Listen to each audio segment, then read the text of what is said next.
ನಮಸ್ತೆ ಎಲ್ರಿಗೂ. ಎಲ್ಲರೂ ಹೇಗಿದ್ದೀರಾ? ಎಲ್ಲರೂ ಚೆನ್ನಾಗಿದ್ದೀರಾ ಅಂತ ಅಂದ್ಕೊತೀನಿ. Welcome back to my Geetaji vlogs channel. ನಾನು ನಿಮ್ಮ ಸಂಗೀತ.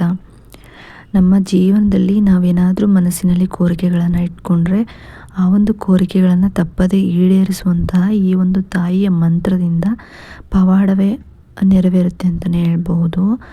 ಈ ಒಂದು ವಾರಾಹಿ ತಾಯಿಯ ಮಂತ್ರದಿಂದ ಮನಸ್ಸಿನಲ್ಲಿ ಯಾವುದೇ ರೀತಿಯ ಇಚ್ಛೆಗಳಿದ್ರೂ ಕೂಡ ಈಡೇರುತ್ತೆ ಅಂತಲೇ ಹೇಳ್ಬಹುದು.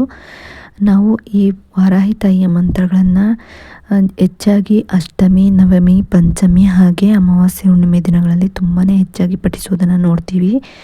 ಹಾಗೆ ಮಂಗಳವಾರ ಹಾಗೆ ಶುಕ್ರವಾರದ ದಿನಗಳಲ್ಲೂ ಕೂಡ ಈ ಒಂದು ವಾರಾಹಿ ತಾಯಿಯ ಮಂತ್ರಗಳನ್ನು ಪಠಿಸಬಹುದಾಗಿರುತ್ತೆ, ಅಂದರೆ ಪ್ರಾರಂಭಿಸಬಹುದಾಗಿರುತ್ತೆ. ವಾರಾಹಿ ತಾಯಿಗೆ ತುಂಬಾ ಪ್ರಿಯವಾದ ಟೈಮ್ ಅಂದರೆ ಸಮಯ ಅಂದರೆ ರಾತ್ರಿ 2 ಗಂಟೆ, ಮಧ್ಯರಾತ್ರಿ 2 ಗಂಟೆ ಆಗಿರುತ್ತೆ. ಯಾಕಂದರೆ ಆ ಒಂದು ಸಮಯದಲ್ಲಿ ವಾರಾಹಿ ತಾಯಿ ಭೂಲೋಕದಲ್ಲಿ ಸಂಚಾರವನ್ನು ಮಾಡ್ತಾರೆ. ಹಾಗಾಗಿ ಆ ಒಂದು ಸಮಯದಲ್ಲಿ ನಾವು ಮಂತ್ರಗಳನ್ನು ಪಠಣೆ ಮಾಡೋದಾಗಿರಲಿ ಅಥವಾ ವಾರಾಹಿ ತಾಯಿಯ ವ್ರತ ಪೂಜೆಗಳನ್ನು ಮಾಡೋದ್ರಿಂದ ಆ ಒಂದು ಸಮಯದಲ್ಲಿ ವಾರಾಹಿ ತಾಯಿಯ ಅನುಗ್ರಹ ನಮ್ಮ ಮೇಲಾಗುತ್ತೆ ಅಂತಲೇ ಹೇಳ್ಬೋದು. ಈ ವಾರಾಹಿ ತಾಯಿಯ ಮಂತ್ರಗಳನ್ನು ನಾವು ಪ್ರತಿನಿತ್ಯದ ಯಾವುದೇ ರೀತಿಯ ಸಮಸ್ಯೆಗಳಿದ್ರೂ ಕೂಡ ಆ ಒಂದು ಸಮಸ್ಯೆಗಳನ್ನು ಬಗೆಹರಿಸ್ಕೊಳ್ಳೋದಕ್ಕೆ ಈ ಒಂದು ಮಂತ್ರಗಳನ್ನು ಪಠಿಸಬಹುದಾಗಿರುತ್ತೆ. ವಾರಾಹಿ ತಾಯಿಗೆ ಹೆಚ್ಚಾಗಿ ದಾಳಿಂಬೆ ಹಣ್ಣು ತುಂಬಾ ಇಷ್ಟವಾದಂತಹ ನೈವೇದ್ಯವಾಗಿರುತ್ತೆ. ದಾಳಿಂಬೆ, ಪುಳಿಯೋಗರೆ ನೈವೇದ್ಯ ತುಂಬಾ ಹೆಚ್ಚಾಗಿ ಪ್ರಿಯವಾಗಿರುವಂಥ ನೈವೇದ್ಯಗಳಾಗಿರುತ್ತೆ. ನೀವು ನೈವೇದ್ಯವನ್ನು ಇಟ್ಟು ಕೂಡ ತಾಯಿಯ ಅನುಗ್ರಹವನ್ನು ಪಡ್ಕೋಬೋದಾಗಿರುತ್ತೆ. ನಾವು ಇದರಲ್ಲಿ ವ್ರತ ಪೂಜೆ ಯಾವುದು ಮಾಡೋ ಅವಶ್ಯಕತೆ ಇರೋದಿಲ್ಲ. ನೀವು ಕನಿಷ್ಠ ಅಂದರೂ ಈ ಒಂದು ಮಂತ್ರವನ್ನು 11 ಬಾರಿನಾದರೂ ಪಠಿಸಲೇಬೇಕಾಗುತ್ತೆ. ಈ ಒಂದು ಮಂತ್ರವನ್ನು ಬ್ರಾಹ್ಮಿ ಮುಹೂರ್ತದಲ್ಲಾದರೂ ಪಠಿಸಬಹುದಾಗಿರುತ್ತೆ, ಅಥವಾ ಸಂಜೆ ಟೈಮು ನೀವು ಗೋಧೂಳಿ ಲಗ್ನದಲ್ಲಿ ದೇವರ ಮನೆಯಲ್ಲಿ ದೀಪವನ್ನು ಹಚ್ತಿರಲ್ಲ ಆ ಒಂದು ಸಮಯದಲ್ಲಾದರೂ ಕೂಡ ಈ ಒಂದು ಮಂತ್ರವನ್ನು ಪಠಿಸಬಹುದಾಗಿರುತ್ತೆ. ವಾರಾಹಿ ತಾಯಿಗೆ ತುಂಬಾ ಪ್ರಿಯವಾದಂತಹ ದಿನಗಳಂದರೆ ಪಂಚಮಿ, ಅಷ್ಟಮಿ. ಆ ಒಂದು ದಿನಗಳಲ್ಲಿ ನೀವು ವಾರಾಹಿ ತಾಯಿಗೆ ಇಷ್ಟವಾದ ನೈವೇದ್ಯವನ್ನು ಇಟ್ಟು ಪೂಜೆಯನ್ನು ಮಾಡಿ ನಂತರ ಈ ಒಂದು ಮಂತ್ರಗಳನ್ನು ಪಠಿಸಬಹುದಾಗಿರುತ್ತೆ. ಇನ್ನು ನಾವೇನಾದರೂ ನಮಗೆ ಇಚ್ಛೆಗಳು ಈಡೇರಬೇಕು ಅನ್ನೋದಾದರೆ ಸಂಜೆ 6 ಗಂಟೆ ನಂತರ, ಅಂದರೆ ಗೋಧೂಳಿ ಸಮಯದಲ್ಲಿ, ಅಥವಾ ನೀವು ಮಧ್ಯರಾತ್ರಿ 2 ಗಂಟೆಲಾದರೂ ಕೂಡ ಮಾಡ್ಬೋದಾಗಿರುತ್ತೆ.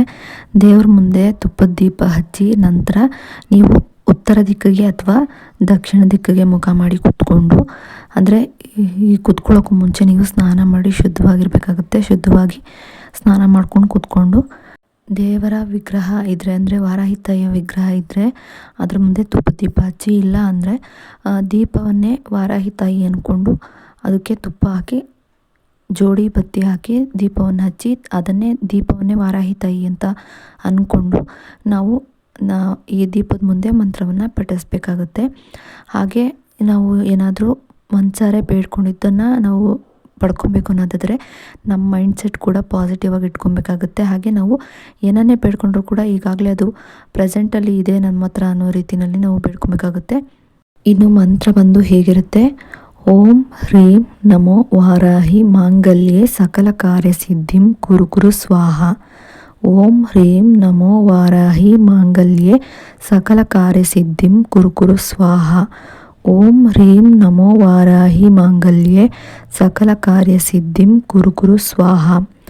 ಓಂ ಹ್ರೀಂ ನಮೋ ವಾರಾಹಿ ಮಾಂಗಲ್ಯೆ ಸಕಲ ಕಾರ್ಯಸಿದ್ಧಿಂ ಕುರು ಕುರು ಸ್ವಾಹ.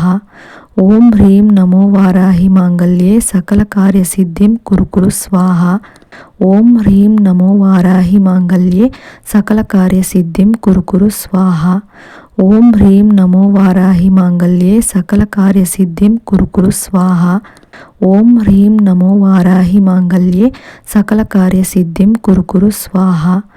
ಓಂ ಹ್ರೀಂ ನಮೋ ವಾರಾಹಿ ಮಾಂಗಲ್ಯೆ ಸಕಲ ಕಾರ್ಯಸಿದ್ಧಿಂ ಕುರು ಕುರು ಸ್ವಾಹ.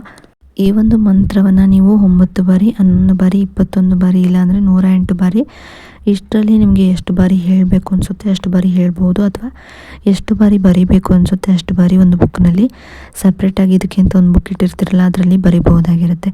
ಈ ಒಂದು ಮಂತ್ರವನ್ನು ಪಠಿಸೋದ್ರಿಂದ ಅಥವಾ ಬರೆಯೋದ್ರಿಂದ ಎರಡರಿಂದನೂ ಕೂಡ ಒಂದೇ ರೀತಿಯ ಸಮನಾದ ಫಲಗಳನ್ನು ನಾವು ನೋಡ್ಬೋದಾಗಿರುತ್ತೆ.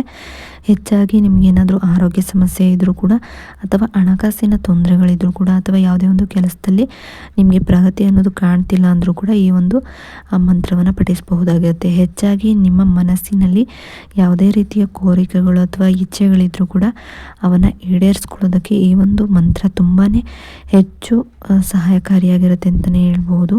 ಇನ್ನು ಈ ಒಂದು ವಿಡಿಯೋ ಏನಾದರೂ ನಿಮಗೆ ಇಷ್ಟ ಆಯಿತು ಅಂದರೆ ಲೈಕ್ ಮಾಡಿ, ಶೇರ್ ಮಾಡಿ, ಕಮೆಂಟ್ ಕೂಡ ಮಾಡಿ.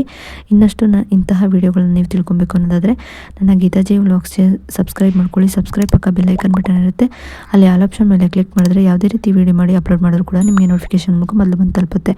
ಆಗ ನಿಮ್ಮ ವಿಡಿಯೋನ ಮಿಸ್ ಮಾಡದೆ ನೋಡ್ಬೋದಾಗಿರುತ್ತೆ. ಇನ್ನು ವಿಡಿಯೋ ನೋಡಿದ್ದಕ್ಕಾಗಿ ಥ್ಯಾಂಕ್ ಯು ಫಾರ್ ವಾಚಿಂಗ್.